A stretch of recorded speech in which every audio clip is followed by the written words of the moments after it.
Angie Stone was a powerhouse, R&B, soul and neo, soul singer, songwriter and producer, whose rich velvety voice defined an era of smooth,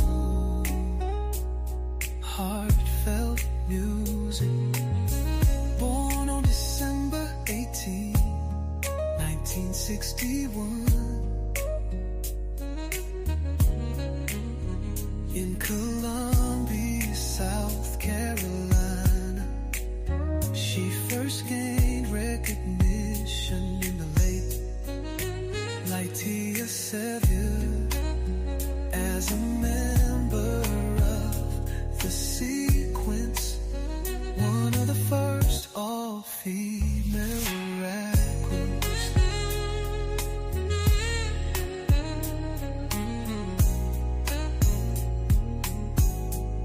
She later transitioned into R&B, making waves with albums like Black 99 and Mahogany Soul, which featured classics like No More Rain and Blue the Blue. Her music blended soulful grooves, deep storytelling, and a gospel-rooted sound, earning her multiple Grammy nominations and lasting influence in the industry.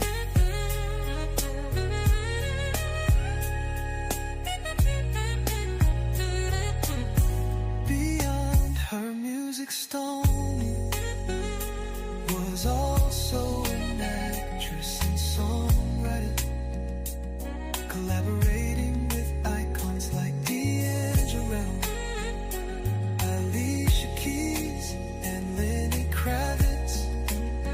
Her contributions to neo-soul left an undeniable mark, influencing generations of artists. Quiet Storm FM.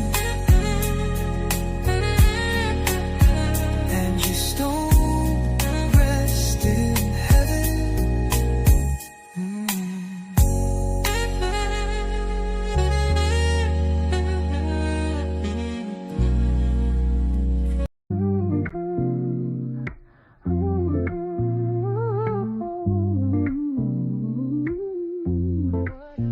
Step into the soulful universe of Angie Stone Radio, a sanctuary for classic R&B, smooth grooves and heartfelt storytelling. This station isn't just about music, it's about culture, legacy, and the voices that shape generations. From the deep-rooted traditions of Quiet Storm to Angie Stone's own iconic influence, this is where soul music finds its true home. Powered by Tony's More Gems.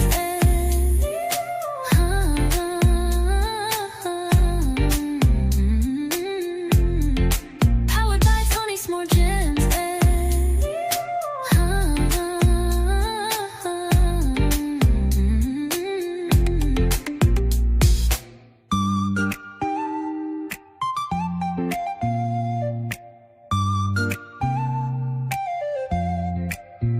Step into the soulful universe of Angie Stone Radio, a sanctuary for classic R&B, smooth grooves and heartfelt storytelling. The station isn't just about music, it's about culture, legacy, and the voices that shape generations. From the deep-rooted traditions of Quiet Storm, Angie Stone's on iconic influence. This is where soul music finds its true home. Powered by Tony Smooth Gems.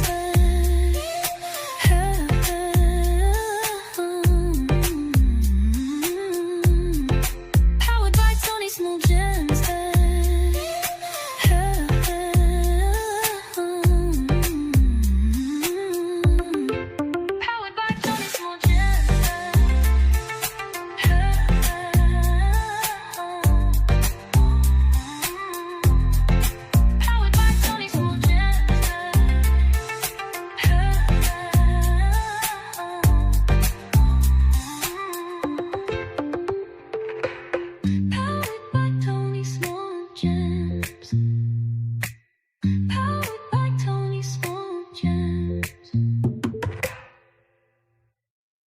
Yes, yes, yes, yes, yes.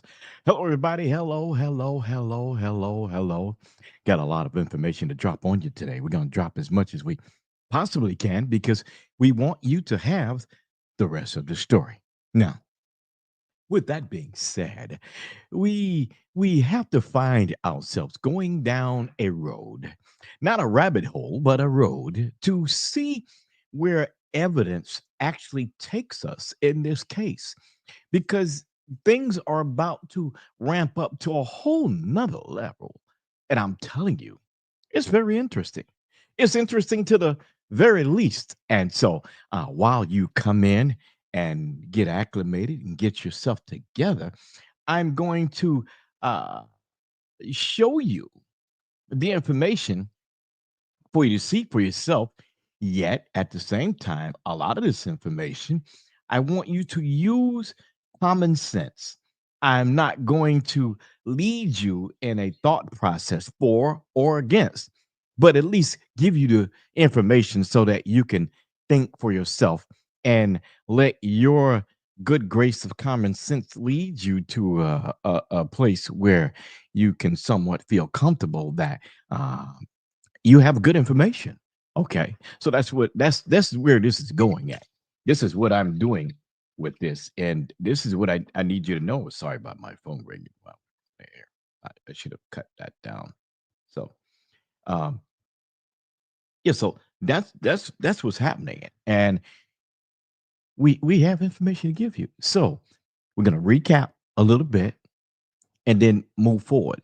Okay. So right now, we're going to give you some recapping of the type of things that have been said in the past. Now, these things don't necessarily mean that I agree with them, but I'm going to give you the story so that we can paint the picture, the broad picture, as to what is going on and what is taking place now, because that is the official information that we need. What is taking place now? She stated that Angie Stone asked the driver that was driving aggressively to stop.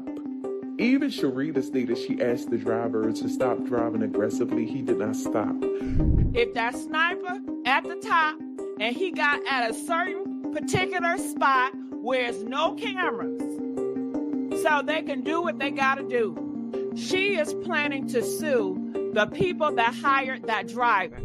Now, what if I told you that Angie Stone's death wasn't an accident? People have been side-eyeing this whole situation from the jump, and now her own bandmate is confirming what many have been whispering about. The driver wasn't just reckless, he was the hitman. And no coincidence that Angie was the only one who didn't make it. No wonder witnesses are coming forward saying that she begged the driver to slow down. On top of all that, there's a woman claiming she pulled Angie to safety, only for an 18-wheeler to tragically come out of the nowhere and finish the job. Now, this is sounding very orchestrated, y'all, and the way the receipts are rolling in, this might be one of the most disturbing and calculated setups that we've seen in the industry. I want Angie to rest in peace, but there might need to be some justice for Angie, so let's break it all the way down, because the deeper we go, the more things start adding up and start making too much sense. Y'all, it's been weeks of grief and confusion and unanswered questions since the tragic crash that took the life of Angie Stone. But now one of the survivors, Sharita Murphy, is coming forward, and what she's saying is not just heartbreaking, it's downright sinister. Y'all, Sharita was right there in the same Mercedes-Benz Sprinter van when it crashed at 4:25 a.m. on March 1st. That van flipped 3 times before getting hit by a Freightliner truck. And the way that Sharita and the other passengers are talking now, they don't just think it was an accident, they believe someone set them up. And the main suspect is the driver, at least according to them. The very person who was supposed to get them into safety may have been paid to make sure that Angie didn't make it out alive. According to Sharita, things got so intense before the crash even happened. The driver was speeding like a maniac and everybody in the van noticed, including Angie herself. But let's pause right there. If multiple people, including Angie, were begging this man to slow down, why did he keep speeding? And why was he in such a rush at 4 in the morning? Well, Angie asked him that exact question. He said he just wanted to get to Baltimore fast. That's it. No concern, no hesitation. Stop. His words was he was trying to get to Baltimore fast. He didn't even care about who was in that vehicle with him. He didn't care about who was on the road with him. His thinking was just for himself. But what really seals it is the fact that Angie wasn't the only one who called it out. Sharita told him multiple times that he needed to stop, but he ignored her too. And now with Angie gone, she wants this driver charged, and she's not alone. Other survivors are suing too. Sharita words is she want criminally, the driver to be charged criminally, as he should. But let's talk about the elephant in the room, because the way this crash happened, it's looking like more than just a reckless driver. First off, we already know Angie had industry beef. She wasn't afraid to call people out, and she had enemies, and that's what makes this feel like even more of a hit. But more on that later. But let's talk about the driver/alleged hitman.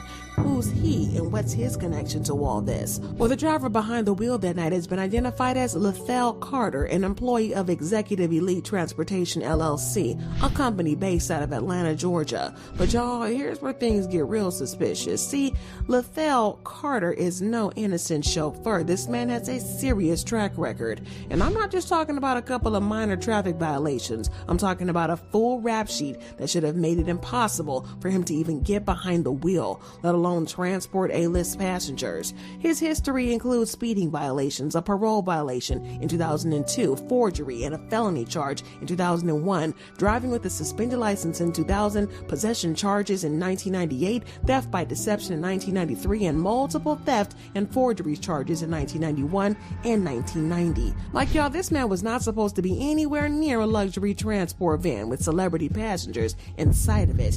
And that's exactly why people are looking at the situation sideways, because if he wasn't even legally supposed to be driving, then who put him in front of the wheel? The streets are whispering, and the theory is that he was planted there on purpose. And if his criminal history wasn't enough to raise alarms, let's talk about his behavior that night. According to survivors, Leethel Carter was yelling at Angie Stone. When she was pleading for her life, asking him to slow down, he yelled at her to shut up. So why would a professional driver even yell at his celebrity client? Something about this isn't sitting right. Because what professional driver gets mad at a passenger for wanting to be safe, unless, of course, his goal wasn't to get them there safely? And if you think that's crazy, hold on, because the next part is even worse, as some people believe that there was a literal sniper involved.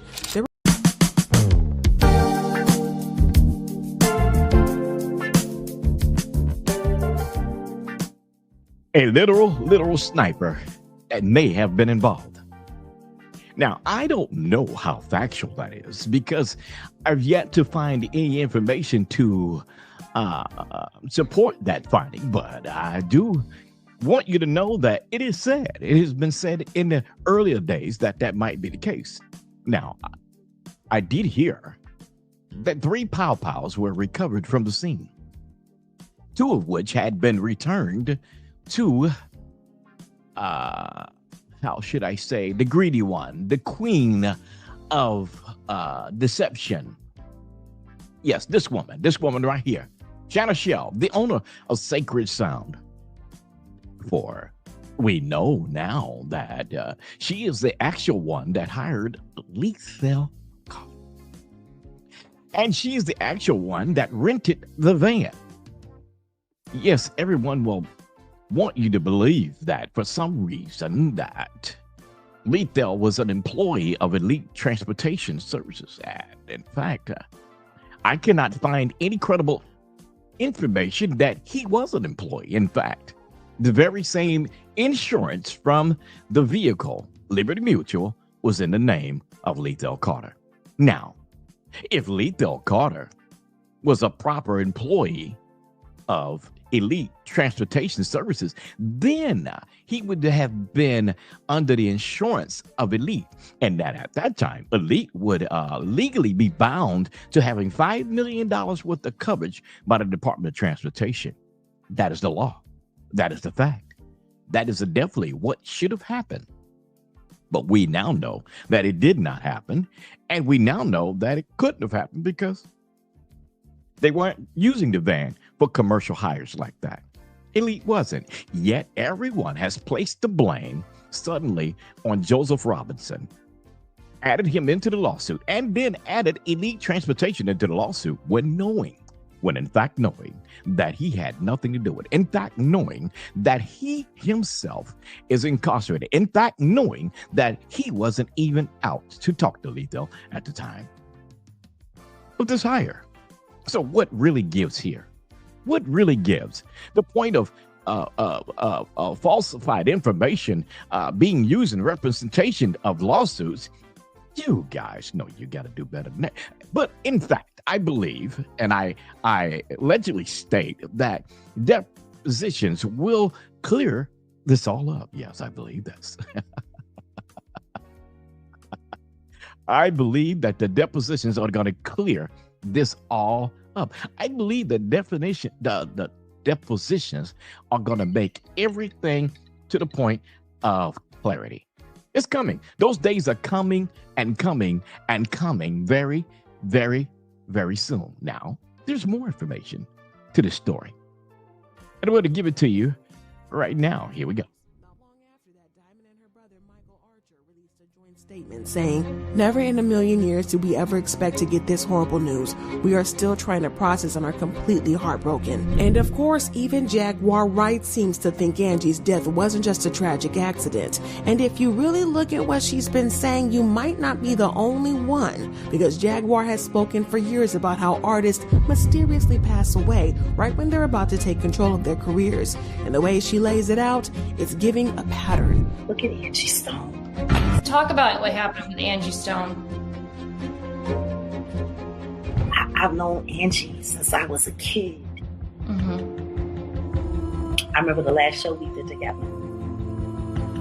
Me, her, and Lettucey at the Showboat Hotel and Casino in Atlantic City. It was in the winter. It snowed. They were talking about canceling it. But Angie said, nope, there are people who are coming and we are going to be here. Jag, will you be here? Let's not forget Jaguar Wright called out the strange circumstances around Whitney Houston's death, and the folks talked about her crazy. But then details started coming out about how Whitney was allegedly trying to break free from the industry control before she passed. And then the next thing you know, she's dead. Ray J was the last person to see her alive. He let the dealer in, but she was sober, right? And what about Michael Jackson? Jaguar Wright warned MJ was fighting against the very people who profited from his downfall, and we all saw how that ended.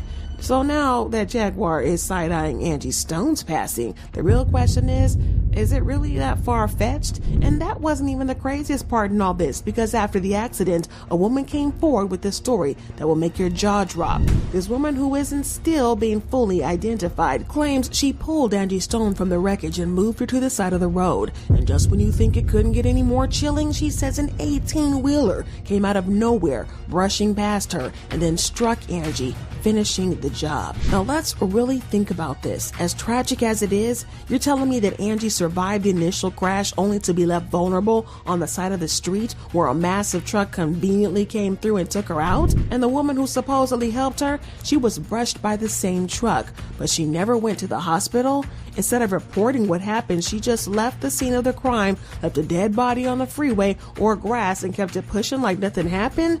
Yes, it's all very suspicious. And get this, she posted a video about it, then took it down. So why would she do that? Did she realize, or that she said too much, or did somebody get in her ear, or did she lawyer up, sign an NDA, and then delete it? Because listen, something about her also isn't right. We were helping this woman out off the side of the van, and I grabbed her hand and I helped her get down, and she seemed out of it and was holding her hand and she was wobbling around, and I said, baby, you gotta sit down.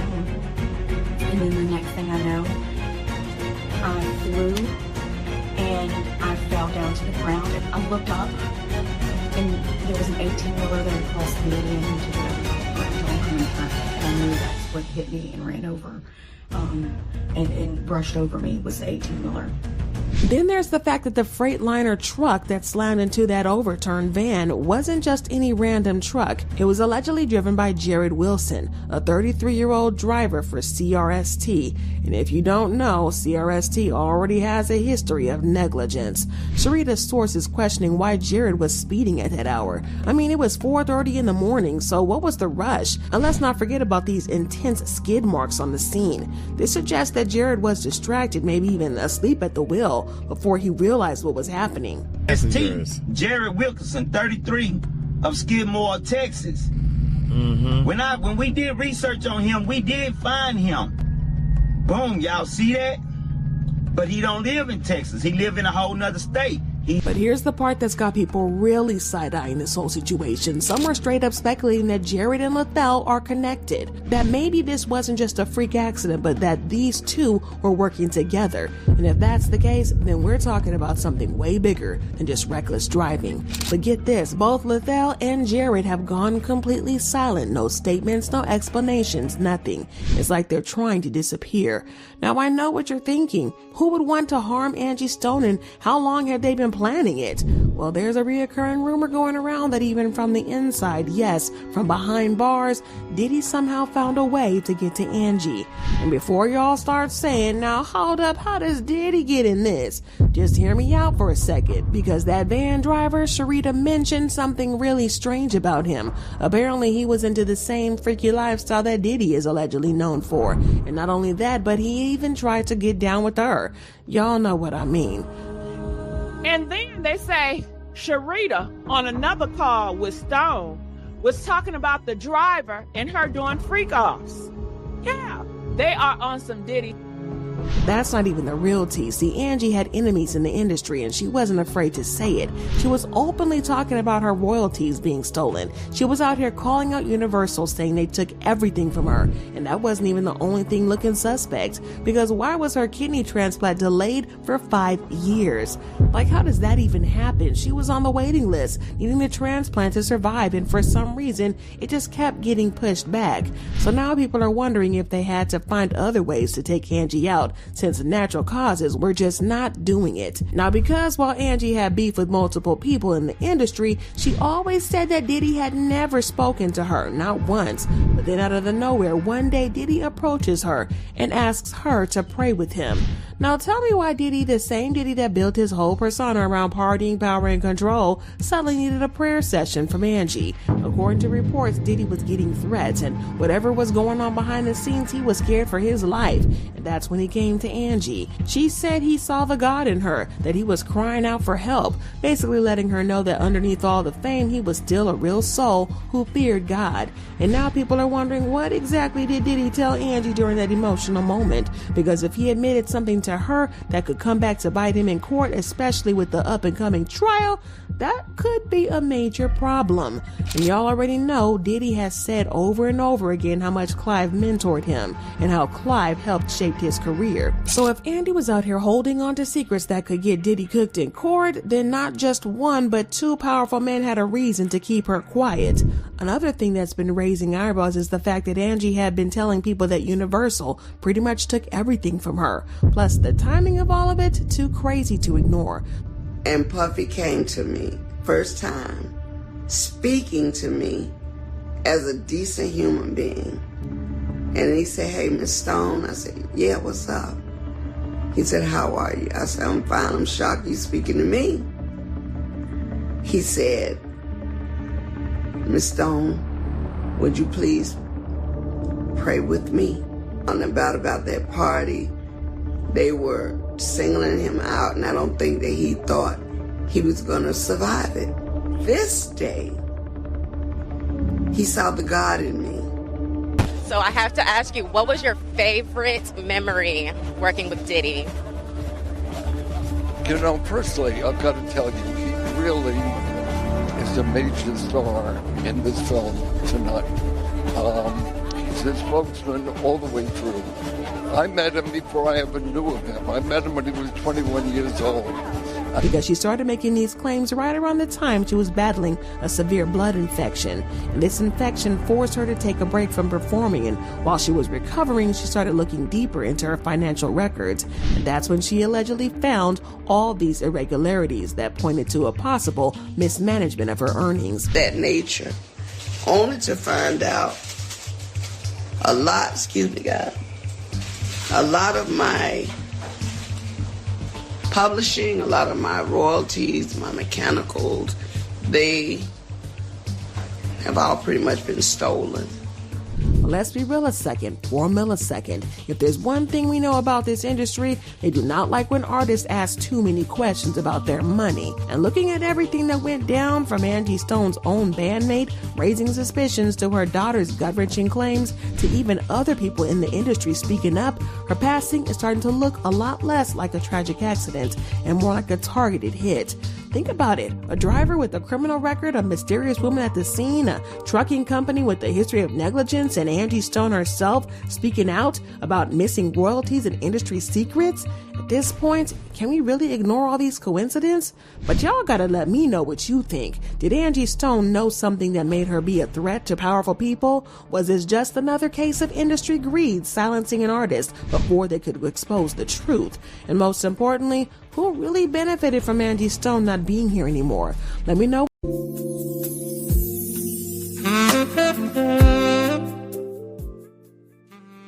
The question is, who really benefits from Angie Stone not being here anymore?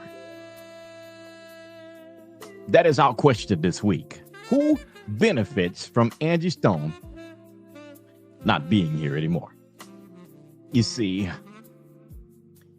it would seem like it would be the family. But I think it's deeper than that. I think that there's a greater picture here. And I think that this picture involves Shanna Shell and Leethel Carter. Not the higher-ups, Shanna Shell and Leethel Carter. The lower minions that needed the money. The lower minions that had aspirations of building their own entertainment empire. These minions that were so greedy about doing things that they didn't have any couth about how they went forth of doing so. So the timing couldn't have been any more better. It just couldn't been. Because this timing has presented itself to say, oh, wow, she just got approved to get a transplant. We know there's not enough money to do so. We know this. We're with her. We know it. So is the timing right? Is the timing right?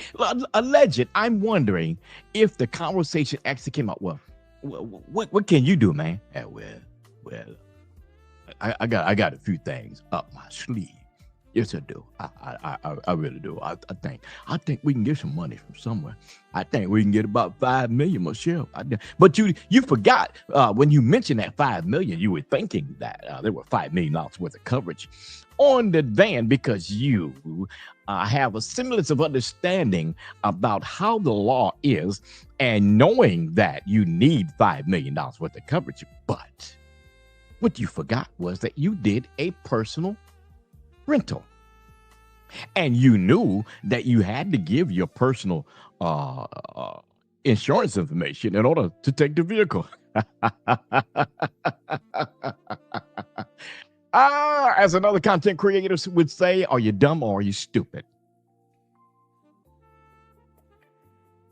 You knew you we're not going to recover that, but you weren't thinking about it. It just didn't add up. You put the plan, you devised the plan, and that plan that you devised had to go forth. Now, the wicked one, she's waiting on a word to move.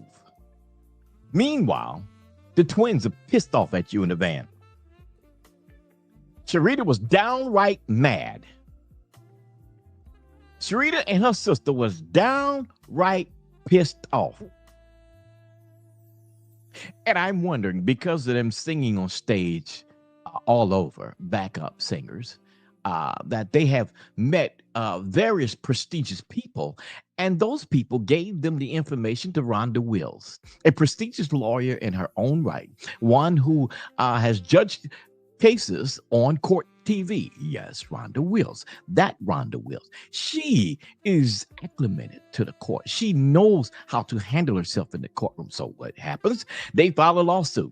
She then files a writ of prohibition to the courts in Georgia in order to practice on this case in the state of Georgia to be heard in front of a judge. Now, back to Sharita. She was saying, "Stop, sir. You're driving too fast. Stop, sir. Please slow down. Please. Why are you driving so fast? What is it? Where are you going so fast?"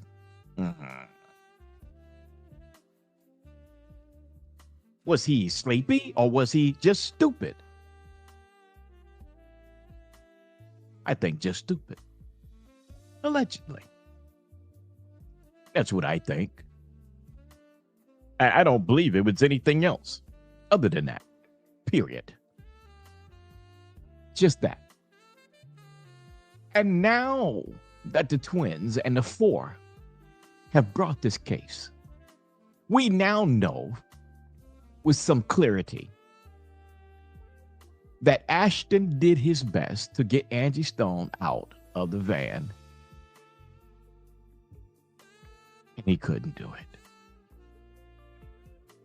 He was, in fact, in the van with her when the tractor trailer hit. So the real story was right there all along, because all of them did not get out of the van when the tractor trailer hit it. They didn't at all.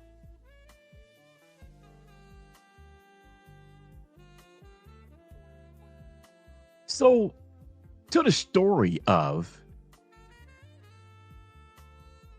a sniper, so to speak, being on the scene, I don't know how to feel about that. There have been some said that they heard a pow-pow shot, but to this date has not been qualified. So I don't know what to believe when it comes to that story. I really don't. But what I do know what to believe is Angie Stone was not outside of that van. Then comes the question, why was no blood inside the van? There was no blood inside the van because she was pinned under the van, out the window, under the van. That's it. That's why. Now, that's alleged. Because I wasn't there personally, I can't say that it's a gospel. Yet, the police report says on the second vehicle, the tractor trailer, that she was thrown through the window. So it would make sense that that is what happened. Now, the other question that was asked was the fact that how did the doctor get on the scene and who called the doctor? There was another question that went along with that wasn't there respiration services done to try to get her to breathe? And the answer to both of those questions is yes and yes. Yes, there was a doctor on the scene, and yes, they did try to revive her. Thus, the autopsy report verifies that very same information that did take place. So therefore, that doctor that was on the scene ordered the transport of Angie at that time to the hospital. That's why there were no coroner at the case, because they didn't call it at the scene. It was called at the hospital. I'm going to repeat myself. Her death was not called at the scene. It was called at the hospital because they transported her to the hospital. Now, the big $1 million question is, how did Leethel seem to lose 2 hours in this situation? Rationally, I don't understand how that is yet. I don't know. I honestly don't know. I'm trying to figure that out. I'm really trying to figure that out. And I honestly, I don't have an answer to that. But Leethel, where were you for 2 hours? You said you were unconscious. How could you be unconscious for 2 hours? So here is a theory. Don't know it's factual, but here is a theory. And my theory is that him and Pillsbury left the scene and came back. Because Pillsbury stated that she left the scene. So was Leethel with her for those 2 hours and then drove himself to the hospital? Or will we finally get a report that he was transported by an ambulance? That information is a little hard to get because of HIPAA rules. However, some way or another, we'll get it. And we'll present it whenever it's gotten. Now, it is also said that Pillsbury was brushed by the truck. You were brushed by the truck? Really? And you were able to walk away and talk about it? Pillsbury is not even listed inside the lawsuit. Why is that not? Is it because she would be deposed by Leethel's team? And upon discovery that they will then see her information and want to get depositions from her themselves? Shannon Show is not listed as a cause of action in the suit. She should be. But is it that Leethel is keeping her secret also so that he can depose her? And then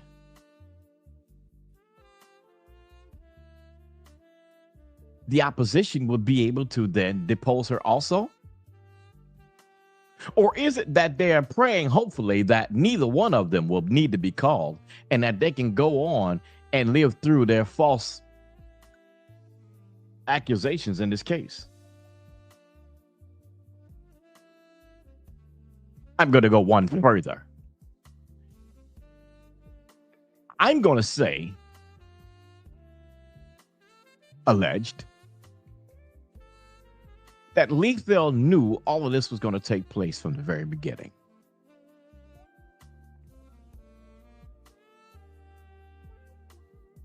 That's what I'm going to say. I'm going to say this man knew from the very beginning when he stepped off that stage wearing that black suit, uniform, whatever it was he was wearing.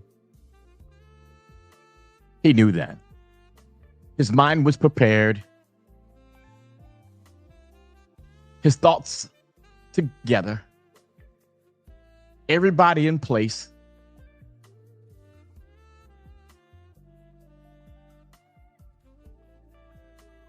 And at the point of impact, everybody's ready. See, they thought no cameras was at that mile marker, but in fact, there was. The next mile marker down, 163, facing 162, did have a camera. And it did pick up the accident. So you were wrong, you were wrong, you were wrong, you were wrong. Now, if they watch, which I'm sure they will, that footage from the beginning at 4 a.m. to the end when they finish cleaning up the scene, they will find that these events of things took place and or did not take place. One, they will see the ambulance picking up Angie Stone and taking her to the hospital, thus not leaving a body at the scene for the coroner to come and get. I mean, let's just face it, fans. There was no body of Angie Stone's there at the scene for the coroner to come to because it was moved. The body was moved, taken to the hospital, and then called at the hospital. The TOD was rendered at the hospital. Thus setting up, allegedly, the perfect crime. I said it. Setting up the perfect crime. This insurance grab is one of the biggest of 2025 that I believe has ever been done from a criminal from the state of Georgia. This is probably one of the most noted grabs of the year and probably will go down in infamy. How could you? How could y'all remotely put everyone at a loss of such a love star as Angie Stone? Tell me, how could that be? Why should that have been? Can you please make that make sense to me? I'm trying to understand the veracity of that.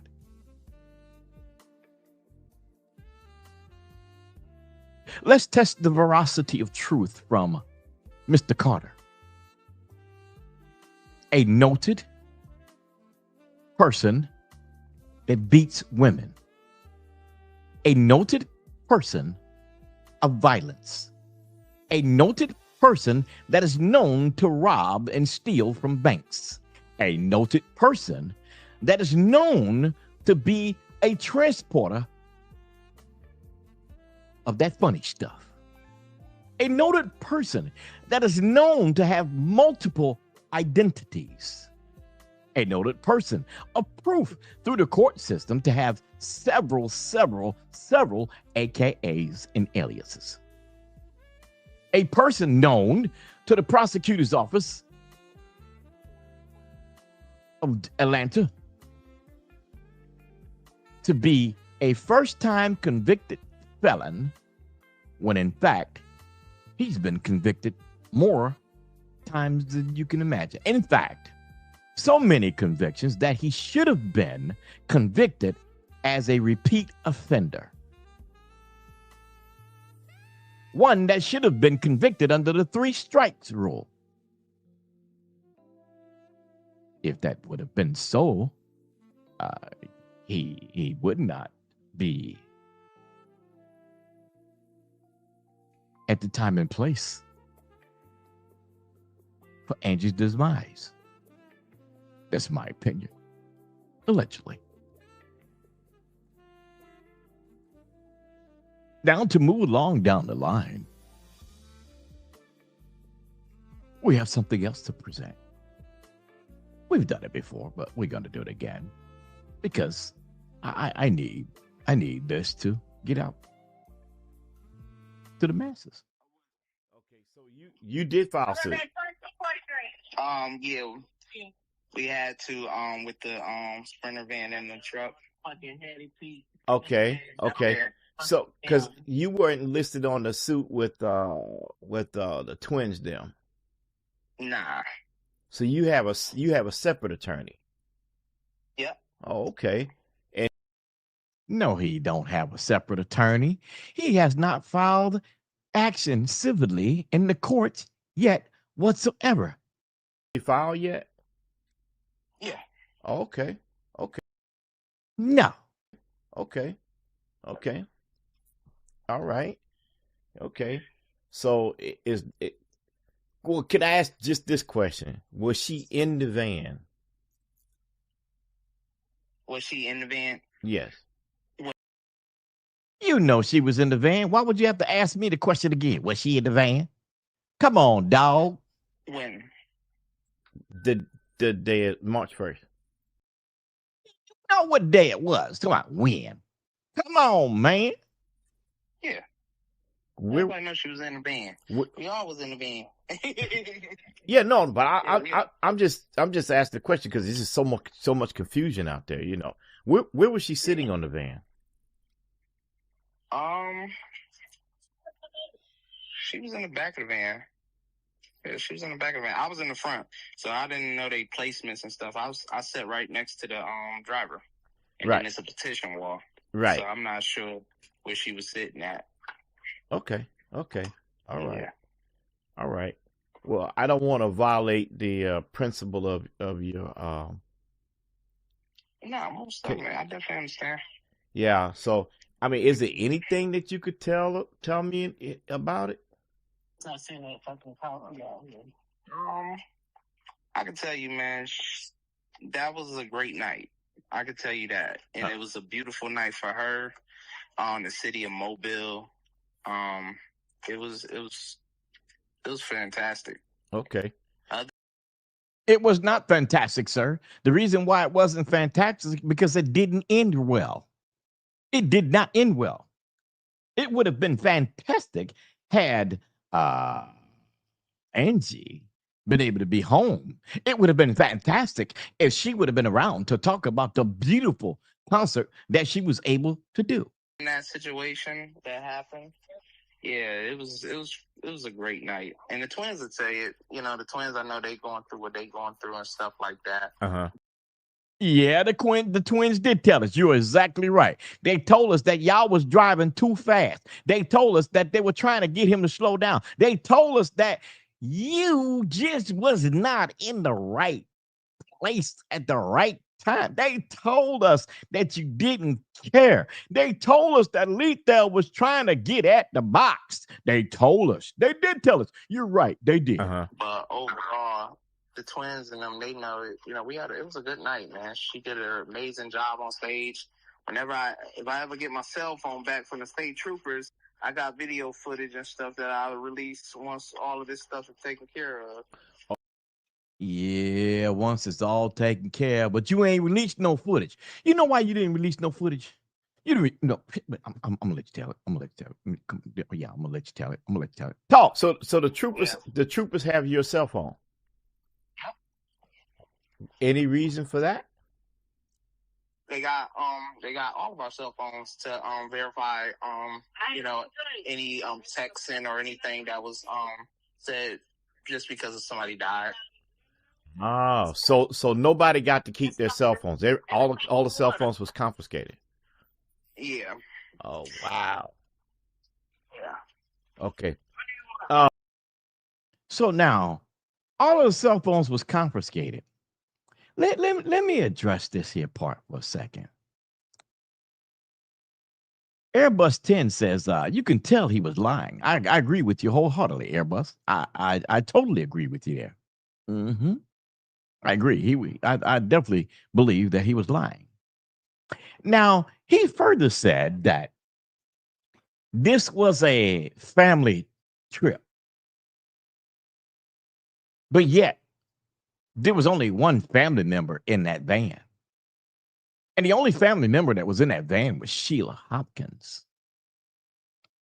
And Sheila was with Angie because if anything should have happened and they needed to do the transplant right away, she would be with her and they would not have to go through the sources of getting her to wherever she needed to be. That's the facts. That's the facts. You state that this was a family event because you want to set up the lie, sir, and I'm going to call it for what it is. The lie, sir, the LIE, that you and Leethel Carter want the world to believe that this was a family trip so that you could take away the liability of your eritus clause of accountability. So now you want to plant the lie out there that this was a family event. You are an absolute liar, Dante. And in fact, Dante, did you just get married this past weekend with the same money that may have been given to you from that $15,000 that was stolen? You just got married this month. Was any of that money part of that money that you used, sir? Did you get married allegedly with blood money, sir? Because the $15,000 have not been accounted for. It's not. Where is it, sir? Where is the money? Where is the money?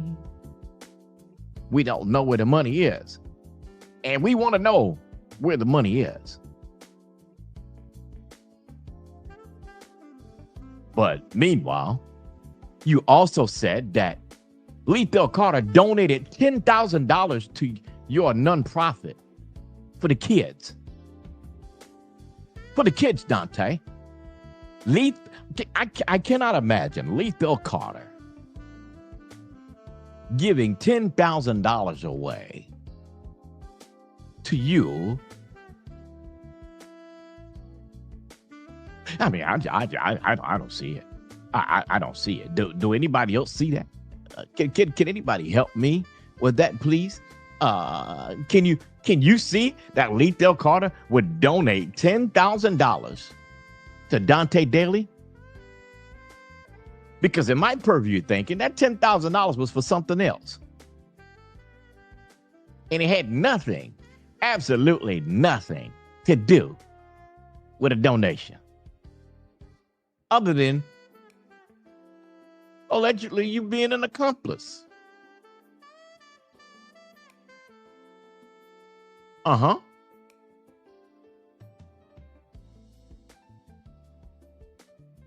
Because I believe wholeheartedly that Shannon Shell probably helped y'all divvy the money up. You see, there is a purple bag, a Crown Royal bag, purple, laced with gold.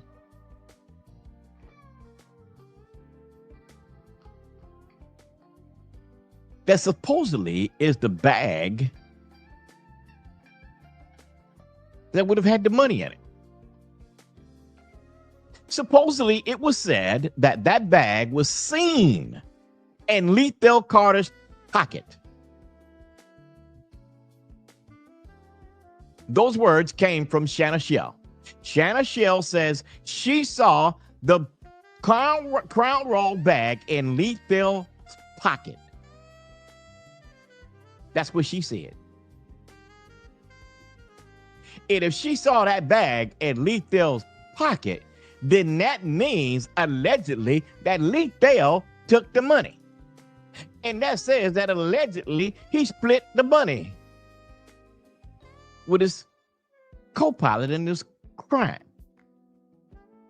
Alleged crime. Alleged conspirator, Dante Daly. Yeah. That's what I see. That's what's unique to me.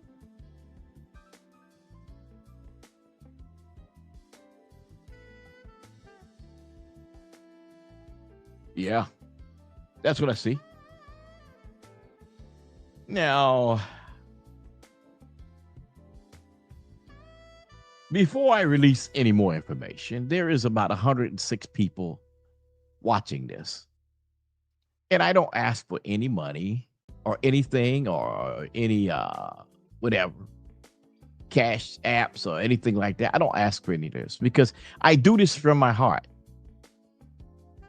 But I'm going to give you a moment to please get the likes up so that we could get this story out about Angie Stone in the algorithm. So I'm going to give you a moment or two to please get the likes up so I could do that. Thank you so very much.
See, you don't have to like me. Liking me has nothing to do with it. But if you care about Angie Stone and you want to, and you care about what really happened, you want to make sure that the world sees this because we're putting light on it. This is the Leethel Carter sector. And because we're putting in a lot of effort and a lot of time, at least, just please, make sure it gets shared and hit the like button.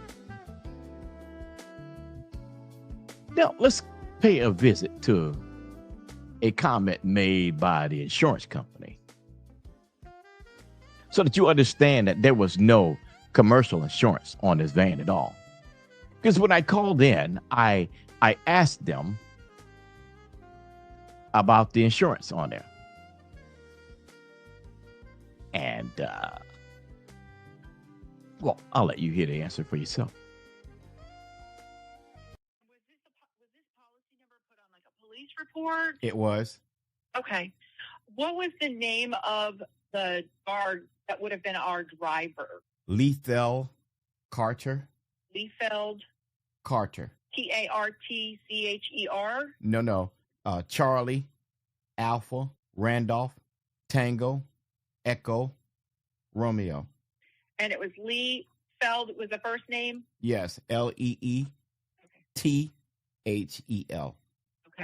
Okay, so I'm going to ask you to hold for just a moment for me because what I'm going to do is I'm going to reach out to the personal lines department, and I'm going to see if they pull that policy and if that matches. And she says she's going to transfer me over to the personalized department because she is in the commercial department and there was no commercial insurance on the van. It was in the commercialized department. That matches and whatnot. And then, I can bring you in there and you can go from there with them. Okay. So give me just a moment. Okay. Thank you so much.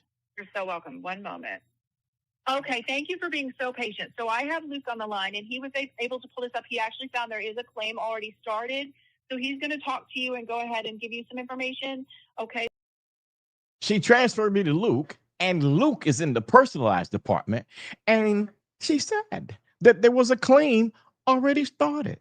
Now, I wonder who that was. I know exactly who it was. It was Dante Daly. Dante had automatically started the claim because he knew.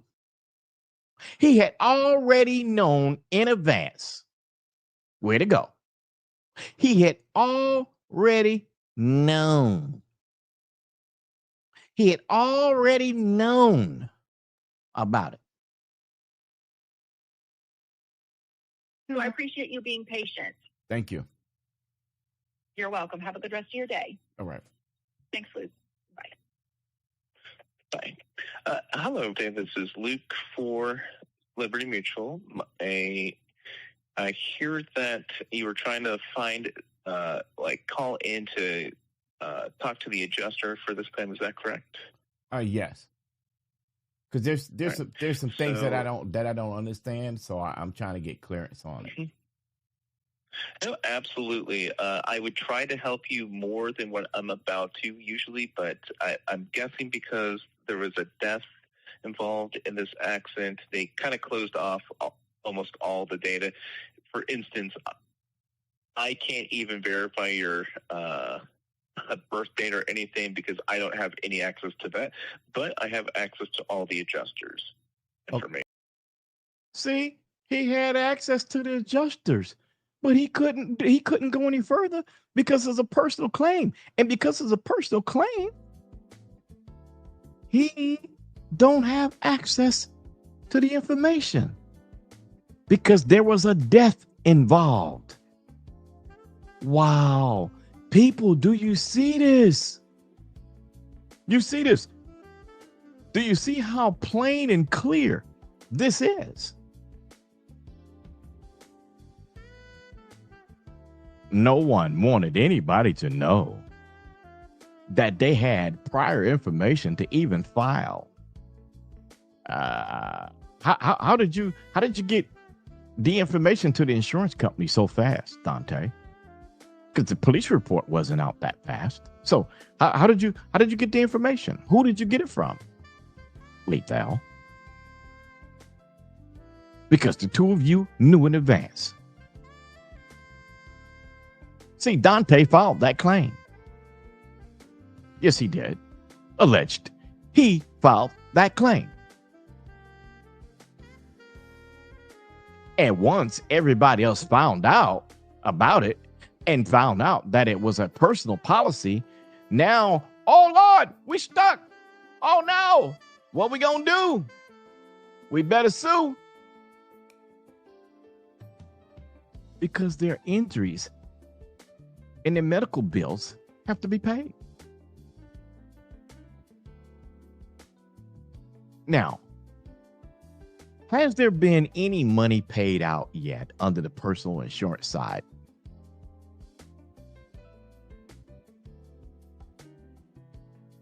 That's the question. Has there been?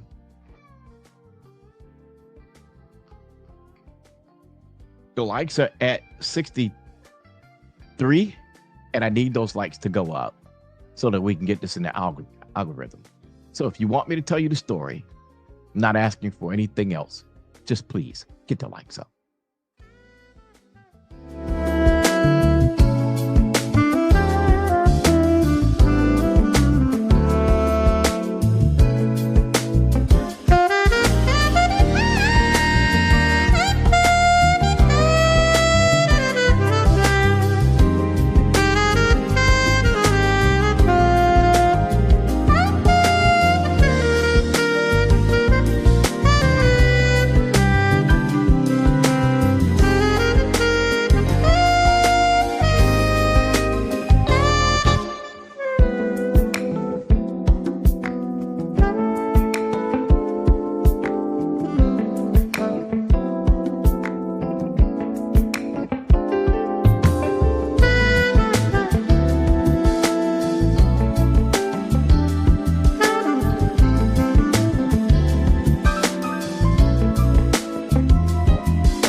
And on this beautiful, beautiful, beautiful day, thank you for tuning in to Quiet Storm FM. I'm yours truly, Tony Smooth Jams.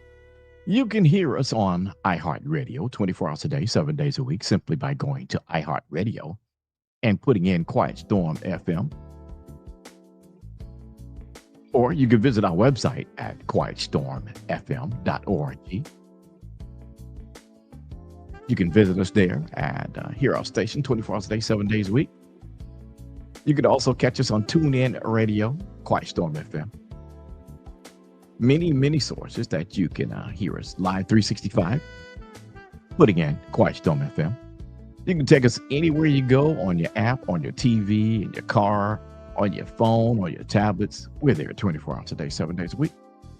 And you could also hear this great content on our station.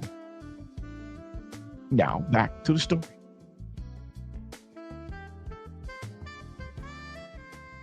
So Mr. Daly knows, and he knew, allegedly, how to file that insurance policy. He did. He knew what to do to file against it.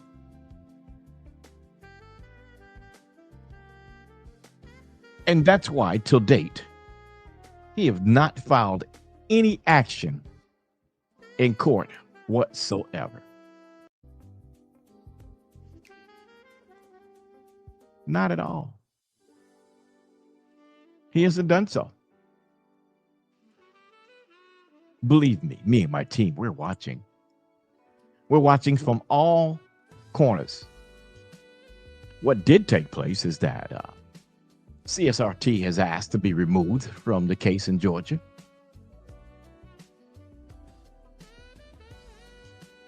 And I think rightly so, because the accident didn't happen in Georgia. It happened in Alabama. And my personal opinion is that case should be in Alabama. And Alabama should have jurisdiction over the case. But I believe the likeness and dirtiness of the court system in Georgia, someone will go about finagling the right judge to keep the case in Georgia and go forth. But I don't believe it'll get settled there. I don't. Because I believe there will be some jurisdictional process that will take place that will limit the state of Georgia from moving forward at some point. I don't know what point, but I believe that some point that's going to take place. Then I would like for them to issue an order looking for Courtney Pillsbury. I would like to see the courts issue an order for the infamous Shanna Shell. These are things that we need to see take place in the early stages of this case, because if it moves forward, then they're going to need to get proper deposition on all of the people. They're going to need to get deposition from the doctor that was on the scene, the private ambulance company, the whole 9 yards. See, if they do this in Georgia, I'm wondering how they're going to get depositions from these people in Alabama when there possibly is a jurisdictional case issue, should I say. But we'll let the legal minds deal with that.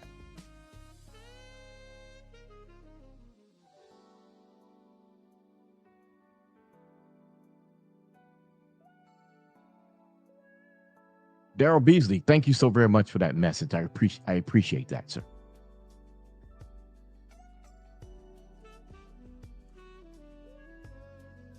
We're going to find out in coming days where the rubber meets the road. And how much of the road does it really meet? Because there are too many wrong actions that are taking place in the situation. I honestly think so. I feel so. I honestly feel so. And the reason I think so is because there's been so many things that have taken place that have just really tried to disrupt the whole flow, the quantum precipice of where this information coming out should go. And trying to control how it gets out. But sometimes wisdom has to take place. And just sit back and wait. And as you wait, things will start to implode. And as they implode, you start cleaning up the debris. And when you clean up the debris, that's where you'll find the evidence. Yeah, you're going to find the evidence right there. It's going to be in plain sight. In fact, it is in plain sight. Because if you use common sense in this whole thing of deception, you're going to see that one, Shanna Shell compromised the estate by filing for the appointment of the person head of the estate and her notarizing the documents. That's number one. Number two, she was given authorization by Shanna and Michael, allegedly, per Diamond, to collect money on behalf of the family under Sacred Sound. Now, the question comes to the forefront as to, did Shanna release any funds or the funds to Diamond and Michael to do what needs to be done? Also on the record is an act of violence that had taken place at the house after Angie Stone's passing. The police were called. The police couldn't get in, and they had to kick the door in. After that event, Sheila no longer felt safe at the home because she had been staying at the home during the week of the funeral. Actually, since the death of Angie, she was there. She was there before Angie passed. She was staying at Angie's house. Sheila Hopkins was. And after Angie's funeral, it got to the point where Sheila couldn't stay there. She just couldn't take it. She didn't feel safe. So she had to leave. And she did leave.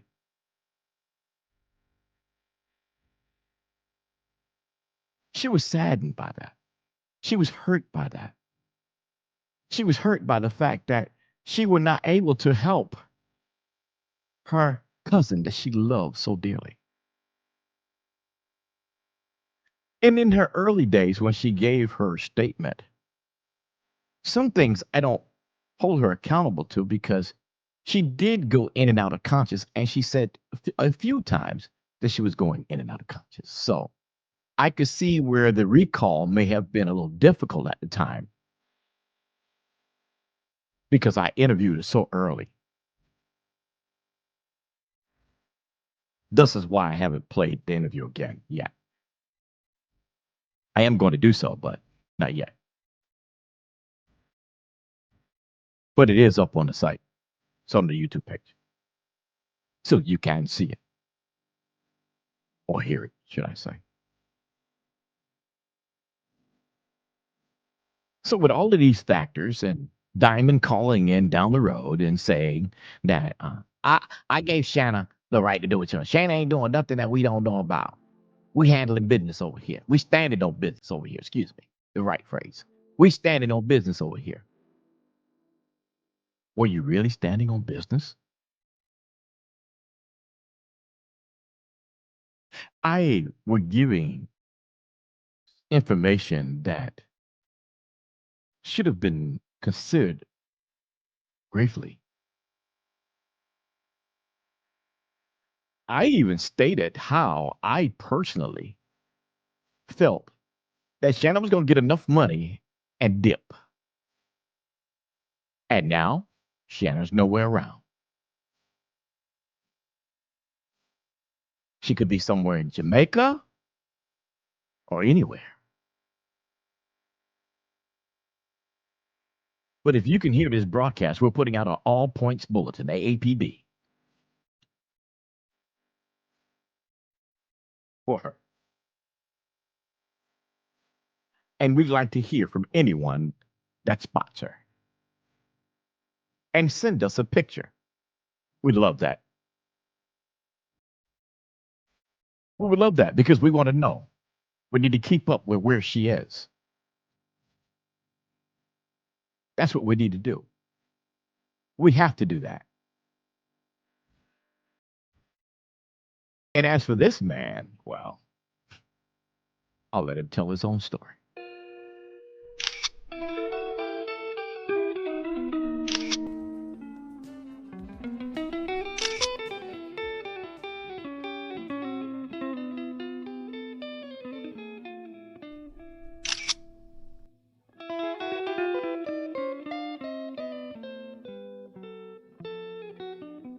How'd you get involved in the game, and how do you meet someone like him? Talk a little bit about that, Lee.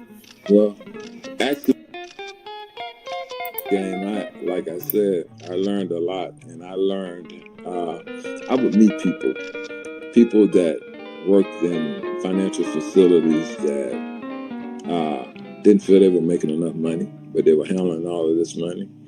So, we devised a plan that enabled me sometimes to pull up to the drive-in window 3 times a week, and so I actually made that a business. I put on a suit and a tie, and I'll pull up, and then if they say they need me to pull up again that day, then I'll go put on some overalls and a hard hat, and I'll pull up.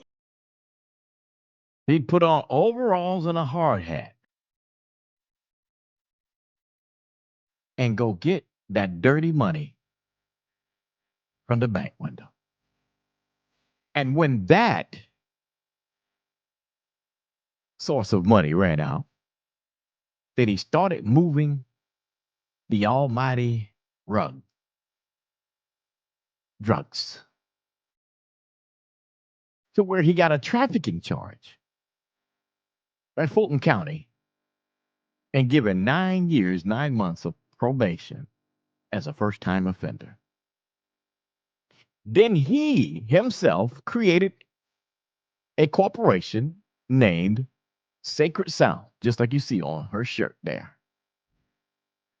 And as he created that corporation, Sacred Sound, too, she owned Sacred Sound, and the money going into the bank account was in that account of Sacred Sound. How could she do that? What gave her the authority to do that? What made her feel like she had such right to do anything like that? This is why.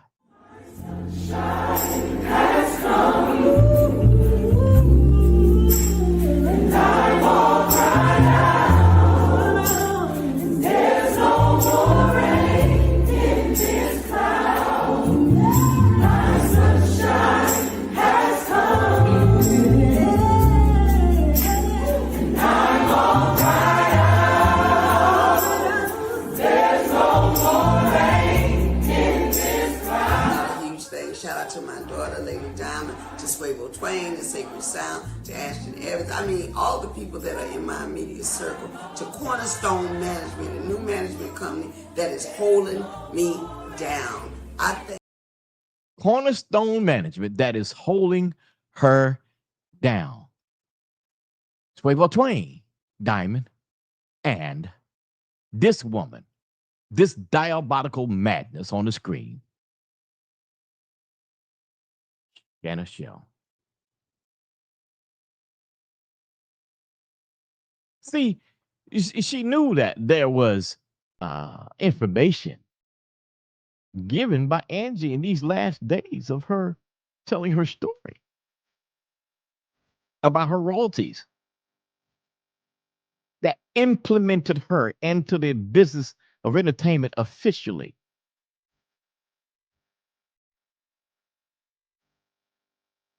So the days after that, she started getting things ready. She started prepping. And the way she prepped was she put herself in position to become a notary public.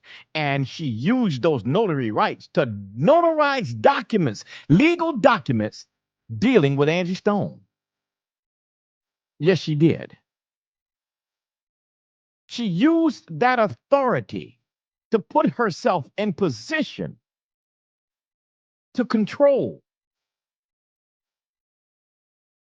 In fact, I'm wondering, did she do a power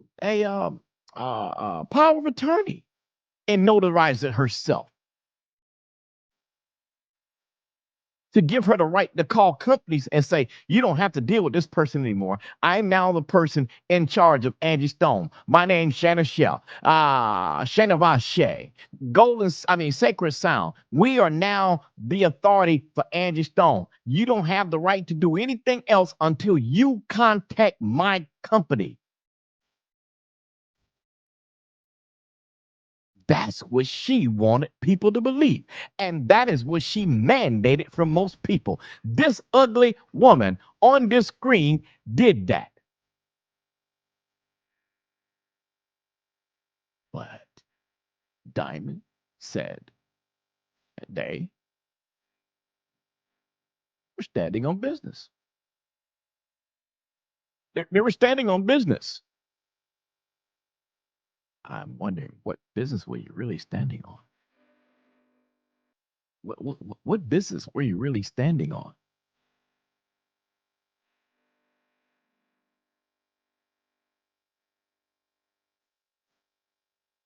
Cool, lady, cool. You are absolutely right. She says she's an average chick. All they got to do is investigate her and her movements during and after Angie's death.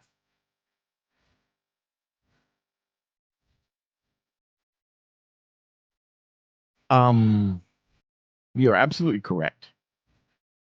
Now, it has been said that she was engaged to Michael, but I have not found any credible source to that yet. In fact, what I did find out is that there is another young lady that's involved with Michael, and it's not Shanna. Now, I have not confirmed that, but that is what I've been told from family insiders. So, from the family insiders, her and Michael are not engaged at all. And that's all I could go by on this point until I get something different. So, again, I'll say to everybody, I'm going to take a moment and let you listen to the music for a second, give myself a vocal break, and ask you to please hit the like button. It is 121 of you here listening or watching the show. We don't ask you for any cash apps or anything like that. We're doing this for the love of Angie Stone, but we do need you to help get this into the algorithm. So at this point, I'm going to ask you, it's not about liking me, but about liking this story to get out to the world. So please take a moment to hit the like button. And as you do that, I'll play music and I'll be right back.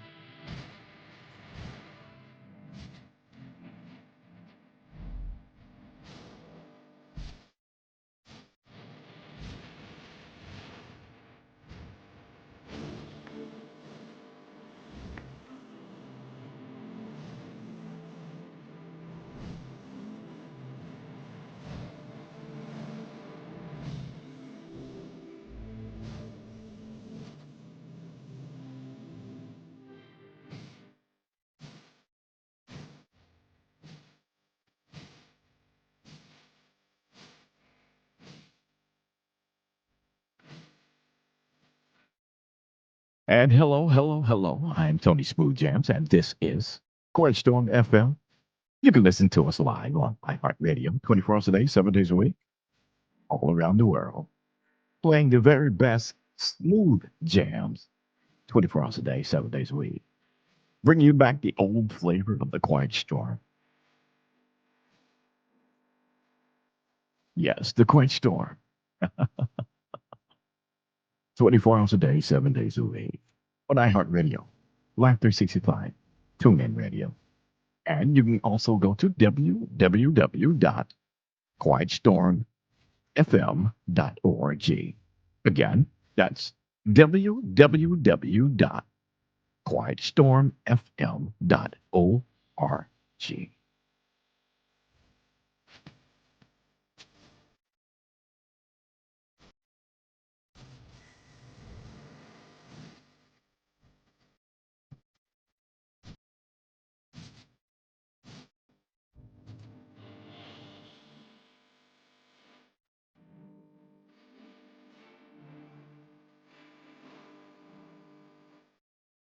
And can you imagine for one time that the investigators in Alabama were sleeping at the helm?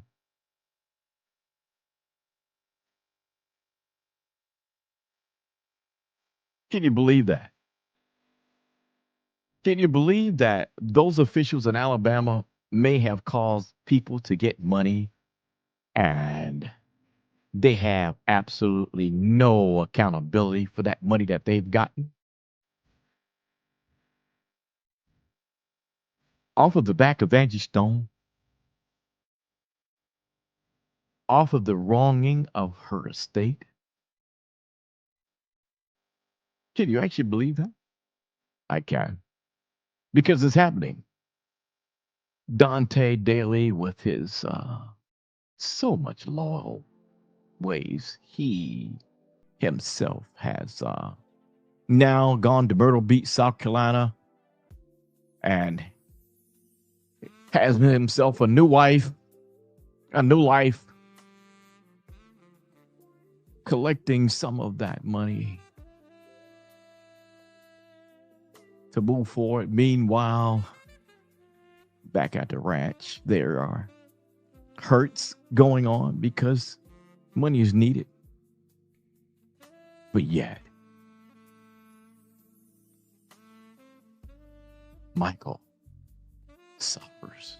And Michael dealing with the hurt. Michael dealing with his own health issues. Michael, a young man that misses his mom. Michael, a young man that on his birthday found out that Angie Stone declares to get the kidney transplant. How much pressure can one young man take by having all of these things take place and he no longer has mom around to root for him, to cheer from him, or he cheer for her? How much can one young man take? How possible is it that people can do him this way, do his sister this way? How is it? How is it that you can still go on stage, the twins and different ones, and still be able to do tribute shows to Angie Stone and not tell the world the truth of what happened? Holding all of this vital information inside, close to the chest, so that conspiracy theories are created to tell a story. I think for the love of money is a reason that it would cause this to happen. Yet, I will clearly say that Ashton himself loved Angie Stone.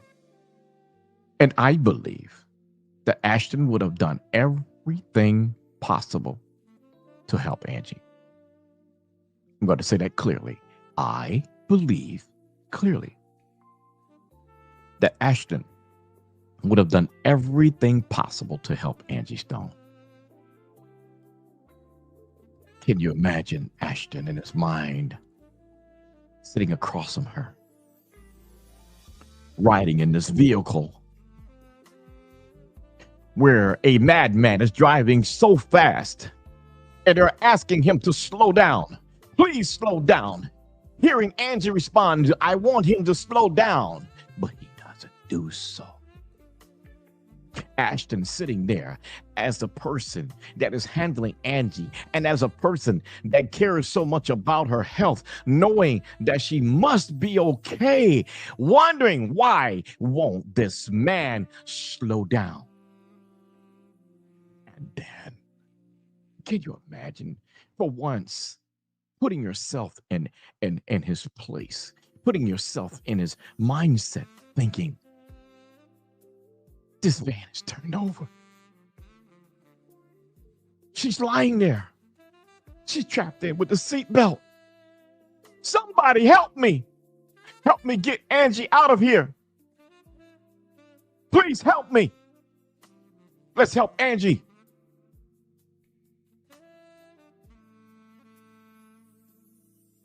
Leethel's out of the van. But Ashton, Sheila, Angie, and one more person was still stuck in the van. They come up with this diabolical story that Pillsbury helped Angie out of the van. No, she did not. If she helped anybody, it was Sheila Hopkins, because Angie was still stuck in the van. But imagine, for one, Ashton, pain he may feel traveling with Angie all over. I showed you Saturday how Ashton normally goes with Angie everywhere. I showed you Saturday how the hairdresser, her stylist, normally goes with her everywhere.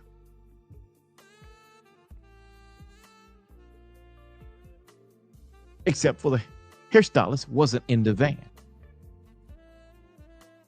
But Ashton was. Can you imagine the hurt that young man lived through? Witnessing his friend, his employer, his mother-like,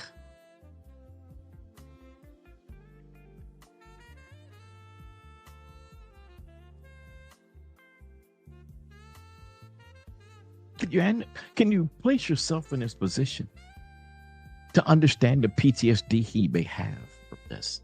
Can you understand from his position the hurt? Can you understand from his position a natural star he could not protect?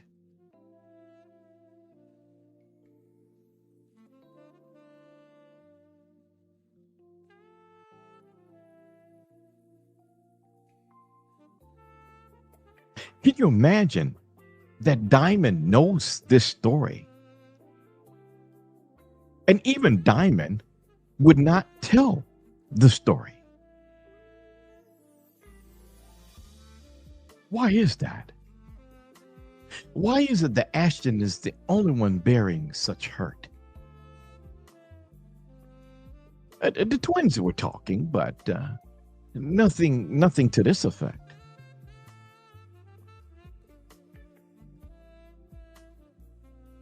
Nothing at all. I don't think that they were standing on business here.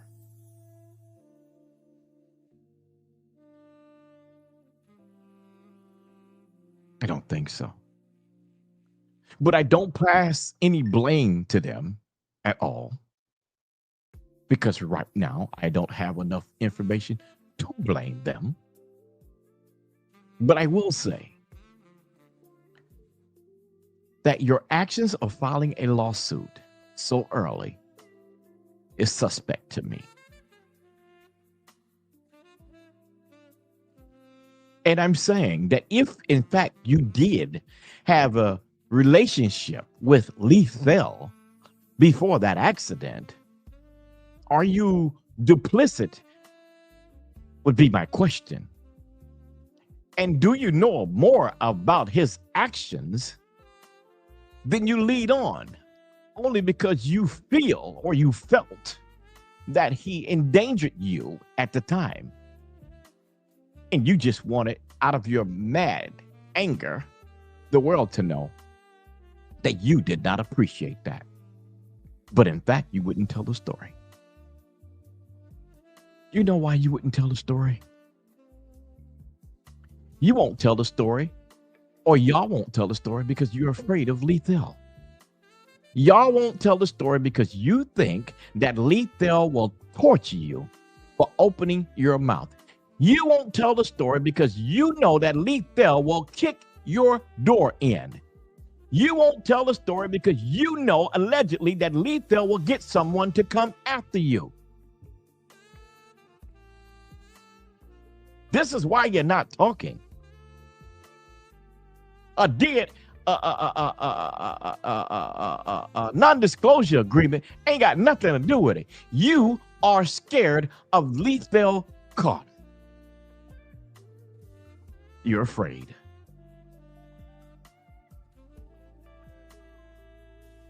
Because he is a dangerous man. And you know, if you come out publicly, your life is in danger. So I'll concede to that.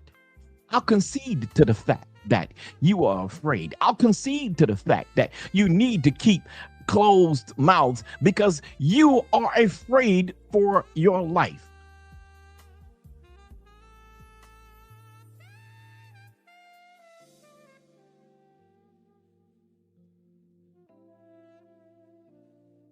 You know this.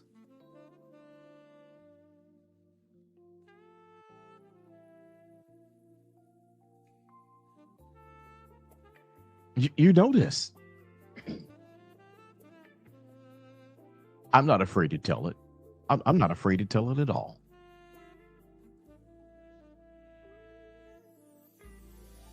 I can deal with my own issues.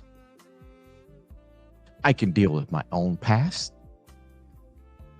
I've done my time.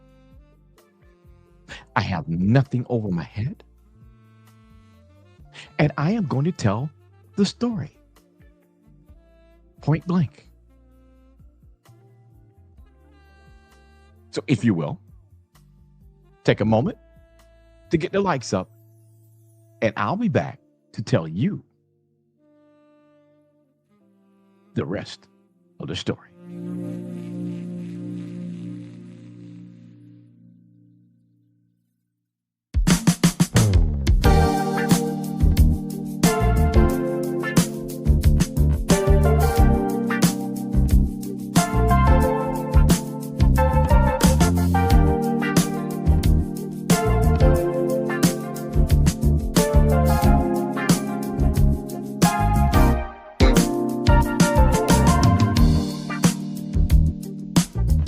And again, this is Quiet Storm FM. I'm yours truly, Tony Smooth Jams. Don't forget you can catch us 24 hours a day, 7 days a week on iHeartRadio. Simply go to iHeartRadio, put in the search bar, Live Radio. And under Live Radio, you'll put in Quiet Storm FM. Our radio station will come up for you, playing 24 hours a day, nothing but the very best in old school smooth grooves. That love music, that music that makes you feel happy 24 hours a day, 7 days a week. And you can also go to www.quietstormfm.org. Again, that's www.quietstormfm.org to hear the best music. Send us messages and even be part of our family if you like. Doesn't cost you a dime, it's all free. Here, in fact, we don't ask for a dime here on this channel. As you can see, there's no Cash App information or anything like that because we just want to get out the truth about Angie Stone's passing. This sector is the Leethel Carter sector. It is not the Angie Stone sector. This is the Leethel Carters, where we will tell you all things about Leethel Carter and the passing of Angie Stone here on Quiet Storm FM.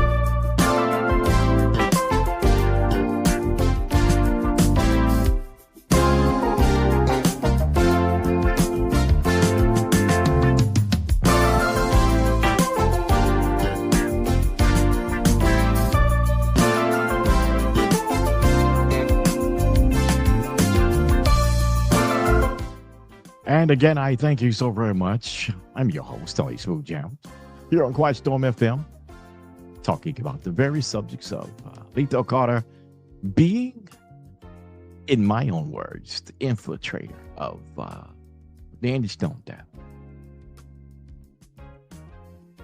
And I believe that if it was not for his actions, Angie Stone would be with us today. That's what I believe. That's what I'll stand on. And until this court case takes place, we're going to be on it as much as we can to give you all of the information, all of the facts, all of the receipts that we can get to give you. Also, there will be artists giving us information, telling their stories about Angie Stone. So all of the information won't be bad. We're going to have some good information. I do have an interview coming with one of Angie's longtime producers. I also have several interviews with artists that will talk about her and talk about their lives in music here on the Quiet Storm FM, as we do play all of their music on the Quiet Storm FM.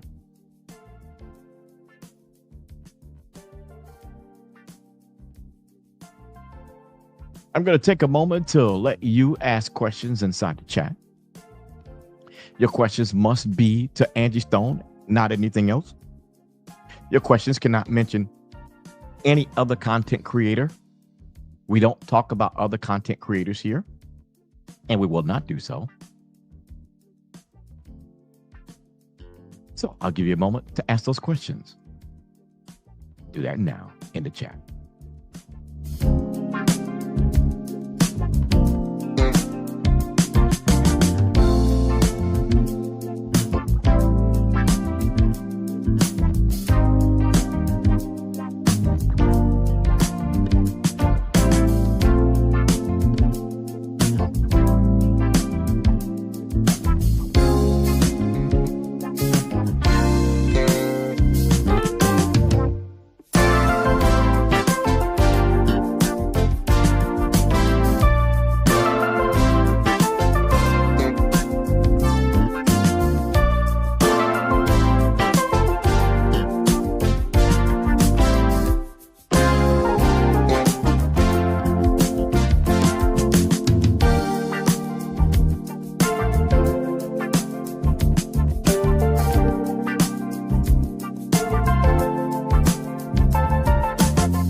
Again, thank you for joining us here at Quiet Storm FM.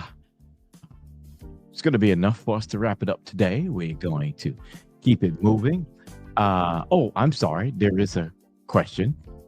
Tay Legacy Peace said, did the police conduct a breathalyzer or any drug test at the hospital for Leethel Carter? And the answer to that question is, it is stated so in the report, but I don't really know. I don't know. So that's how it goes. Cool lady, we will not make statements as UMG did anything to Angie because we have no proof of that. In fact, the proof that we do have is that this is a clear accident that is more than likely created by Leethel Carter. There is absolutely no proof anywhere coming from anything outside of that. So, with all due respect, for us to make such a statement would be gross negligence because we don't know that. And I will not say that. Now, I will say this. I will say this much. There is an issue with Angie Stone's royalties. And we need to give it time to find out who is going to file and take responsibilities of the estate for that royalties to be divvied out. And in the coming days, we just got to wait to find out. We do know that Michael is in charge of the estate. And so there could be a few things that is leading up to that taking place. So I don't want to get ahead of the ball game and release that information. However, I can tell you that in the background, there is work being done to recover Angie's royalties still to this day. I will also go forth to say that the coder, Chester Wilkins, was originally hired. He was hired to recover or find Angie Stone's royalties. He charged her upwards of $40,000. He was given a deposit of $11,500, if I'm not mistaken. It was either $11,000 or $11,500 that he was given. And then inside of that, once the death of Angie Stone took place, he then filed against the estate the rest of the money, which was about $30-something thousand. So there is document on record at the court that he's asking for that money, and he's looking to be paid that money. Yet, in my view, he hasn't proven that he's done anything. So I would say to Chester Wilkins, stand on business and prove what you did, because right now is only word of mouth. You've not produced any documentation along with the filing of your reasonings of debt to the court at all. There's nothing like that on file other than you requesting that money and putting it against the estate. The other thing is that some people thought that Angie Stone had some money saved up while she was moving around. But in fact, that wasn't the case. I believed, and tomorrow I'll pull up as a record and put it on the screen, that in that filing, the amount of money that was in the bank claimed, I believe, was $20,000. And out of the $20,000, most of that money needed to be paid to someone that made a claim of the estate for giving Angie a deposit in advance for a show. And the show didn't take place because Angie was sick. She couldn't do the show. So that's the only reason, because Angie did her best to always make her shows. And one thing that you have never heard of in the industry is Angie Stone standing up a concert promoter not showing up at all. The only time that has ever happened is if she was sick, and there was nothing she could do about that. So she had an impeccable reputation of tuning in to her promoters that booked her and tuning into her audience to be there for them to do a show. So that's one thing that I don't believe can be said about Angie Stone. She was always there, and she predominantly always showed up. She did. The other thing was, and I'll wrap up with, is that she paid tribute to the passing of Jonathan Richards, and he was her longtime music director and producer. Put a lot into Angie music, made her the queen of neo soul. Jonathan did. The two of them together, Batman and Robin, the Kate duo of music, made it what it is today. And the tribute that I played for you the other day was her paying tribute to him for his outstanding work that he did with her. Not only him, but Eric Benet. Eric Benet was there, and Eric Benet did speak at the services also.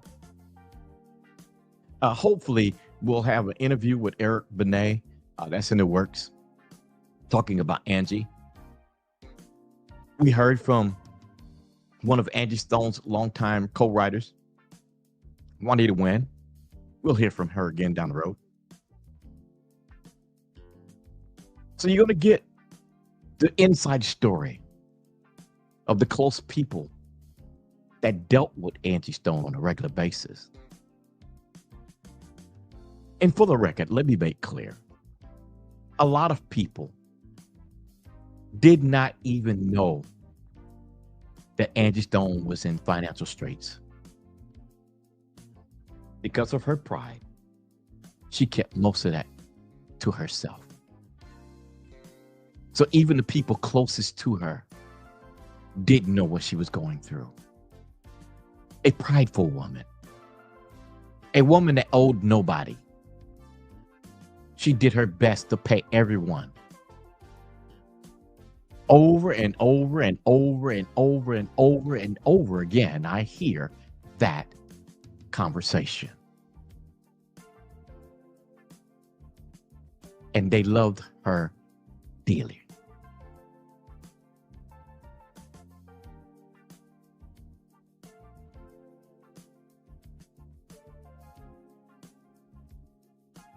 Even for Juanita, it's very hard.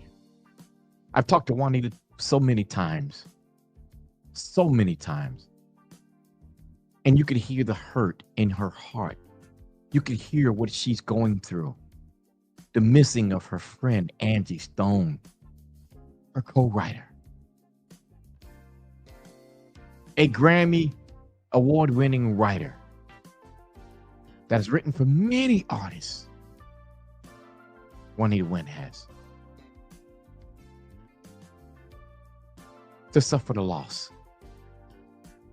For Ashton to suffer the loss. For Chris to suffer the loss. For the twins to suffer the loss. For James to suffer the loss.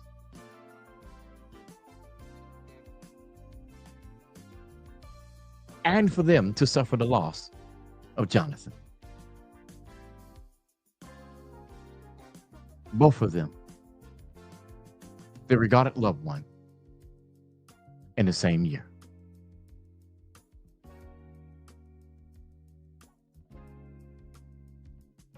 So wrapping up, somebody was greedy.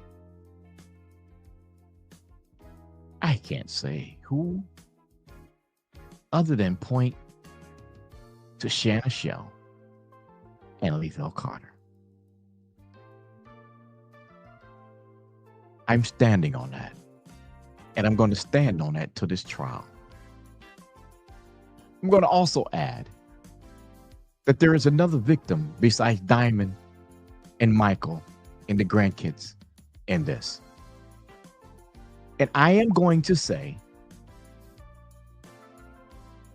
that Joseph Robinson is a victim of this also. Because Joseph Robinson had no way of protecting himself. And if you're saying, well, who's Joseph Robinson? Joseph Robinson is the owner of Elite Transportation.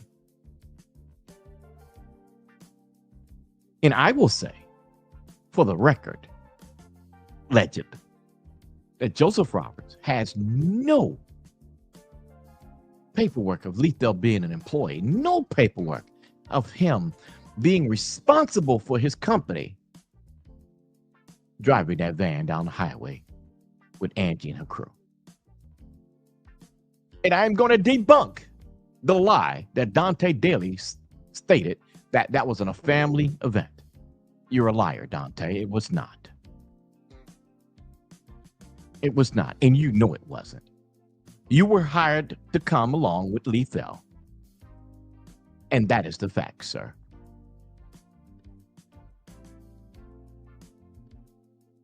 You got your bride. You've had your wedding in Myrtle Beach. You've got some money. And you, sir, are living the life. Is that life you're living from the demise of Angie Stone? Is that life you're living proffered from the money from Angie Stone? Is that life you're living coming from insurance money that you knew just wasn't right? Is it? Is it? I'm asking the question, sir. Is it? You're welcome to come back on the show and do an interview with me. You're welcome to come back to the show and clear this all up. You're welcome to come to the show and call me a liar if you can.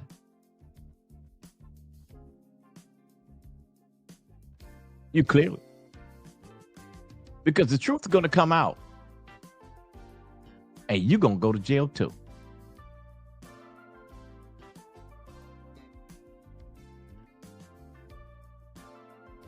You're just out there making a spectacle of the injuries that have happened to others and the loss of Michael Diamond's mother. That's my opinion. It holds to be my belief. I said it. I believe it. I stand on it.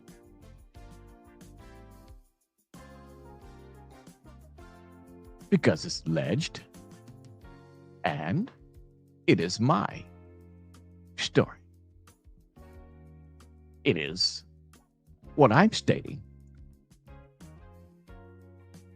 And it's the story that we are going to tell until Shanna shall come forth. Until Leethel come forth. I'm going to be hounding and hitting you every single day that I can until you say something. That's what I'm going to do. And I'm going to do it with pride. I'm going to do it with resilience. And I'm going to do it with honor.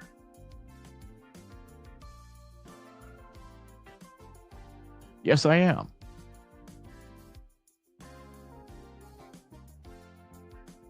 Because at the end of the day, this is the rest of the story.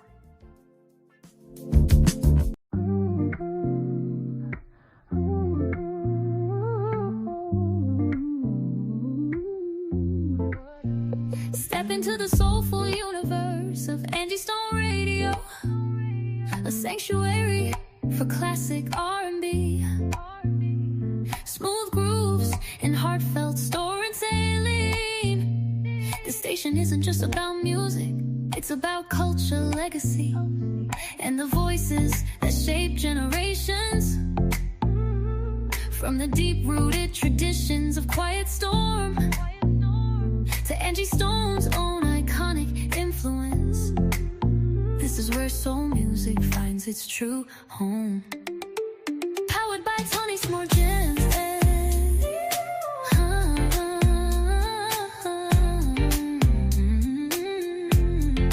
Powered by Tony's More Gems.